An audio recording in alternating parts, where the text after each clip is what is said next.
হামজা বলছে ভাই এই কোচ দিয়ে হবে না, এই কোচ দিয়ে যদি আপনি খেলতে যান তাহলে কখনোই বিশ্বকাপ খেলার স্বপ্নটাও দেখতে পারবেন না, আমি কোচ ঠিক করে দিব। দেখেন হামজা চৌধুরী যে ধরনের কোচের আওতায় খেলে সেটা আসলেই ঠিক অন্যরকম, এবং বাংলাদেশে এসে যেটা খেলে সেটা হচ্ছে একটা ছেলে খেলার মতো। তো এই কাবরেরার কথা বলতেছি, কাবরেরা একটা সময় অ্যাসিস্ট্যান্ট কোচ ছিলেন একটা বড় দলের পক্ষে হয়ে, কিন্তু এখন বর্তমানে তিনি যেভাবে হেড কোচের দায়িত্বটা পালন করছেন এবং অদ্ভুতভাবে পালন করতেছেন সেটা দেখার জন্য আমরা একটু প্রস্তুত ছিলাম না।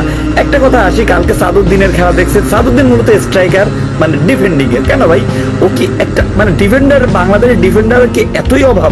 আপনি হামজা চৌধুরী তো পুরো মাঠে জুড়ে খেলছে, তিনি কোথায় খেলবে তিনি নিজেও বুঝতেছিলেন না। কেন এবার বুঝবেন?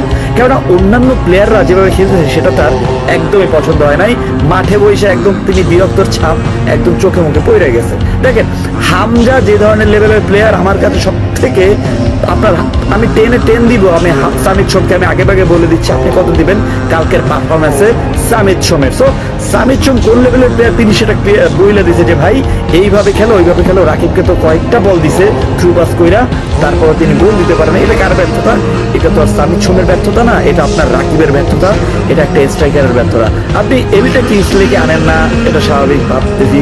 কিউবা মিচেলকে অদ্ভুত একটা, কিউবা মিচেল বলছে যে ভাই আমি আপনাদের খেলাটা দেখছি, কালকে কিন্তু কিউবা মিচেল খেলাটা দেখছে ভাই। তো কিউবা মিচেলের একটা অজুহাত ছিল যে তিনি 2.5 ঘন্টার জন্য ফিফা তাকে অনুমোদন দেয় বাংলাদেশকে। তবে কালকে আমি মনে করি যে কিউবা মিচেল যদি ওইখানে থাকতো এই ম্যাচ আমরা হারতাম না, অ্যাটলিস্ট কালকের ম্যাচেও হারতাম না যদি এই বাজে রেফারিংটা হইতো। দেখেন বাজে রেফারিং কেন বলতেছি, এই যে লোকটা, ভদ্রলোকটা চেহারাটা দেখতেছেন, ও কিন্তু সিঙ্গাপুরের অরিজিনাল। তো একটা দেশের কোনোদিনও চাইবে না যে আমার দেশ হেরে যাক, তো যে কোনো মূল্যে আমি বাংলাদেশকে হারিয়ে দেবো। ভাই একটা স্ক্রিন দিকে তাকান, এইটা কি ফাউল হয় না?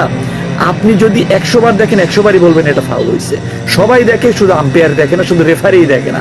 এইভাবে হইলে চলবো ভাই? আমাদের শেষ মুহূর্তে এসে আমাদেরই কপাল পড়ে সব সময়, এটা অলওয়েজ দেখতেছি। এটা আমি 10টার মধ্যে 9টাই দেখছি যে আমাদের কপালটাই পড়েছে। এমনটাই হয়েছে, এমনটাই কপালটা পড়ছে।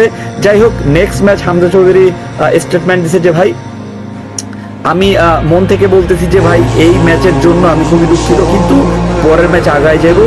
আমরা আসলে আবেগময় হলে চলবে না। এই ম্যাচ হেরে গেছি বল কান্না করতে হবে এমনটা না, মাত্র তো শুরু হয়েছে। তো সামনে অনেক বড় কিছু আশা করতেছে, সামনে অনেক বড় ওয়েটিং করতেছে আপনাদের জন্য। সো এমনটাই আশা করতেছি। এবং হামজা চৌধুরী মনে করে যে ইউরোপের কোনো কোচ যেটা কিনা রানিং, আই মিন কম, মানে অনেকে আছে যে আপনি অল্প বয়সে খুব কম বুঝে যায়, এমন মার্কা কোচ আমাদের দরকার হবে। এই কাবরেরা মার্কা হবে না, আমাদের মৃদুল মামাকে আমাদের একটু রেস্ট দিতে হবে। সিন্ডিকেট ভাইয়া আমাদের আনিসুর রহমান চিকোকে অবশ্যই আনতে হবে। আপনি আমার সাথে একমত কিনা এবং আপনি কেমন পরিবর্তন চান একটু কমেন্ট করে জানাই দিন।